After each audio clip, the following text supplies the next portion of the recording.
Hello programmers, welcome to my YouTube channel Techie Projects. So in this video I will show you the food ingredient identification using machine learning. So this will be the complete data set that contains 0 and 1, and this will be the training file and model file.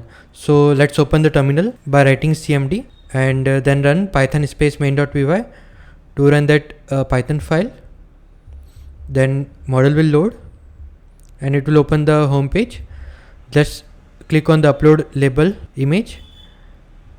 Okay, and detected text would appear here, so it will give the ingredients and we can analyze the additives, and it will show the analysis of food additives in packaged foods, so it will give the safe and unsafe. So this project developed using Python programming language and Tkinter module used for the user interface. This contains 3 sections like upload label image, process the text, and analyze the food additives. This is the about section. It will give the complete information about project. And another button is for the exit button, so if you click on the yes, then it will close the software. Thank you friends for watching my video. If you are new, then subscribe channel and share with your friend. Thank you.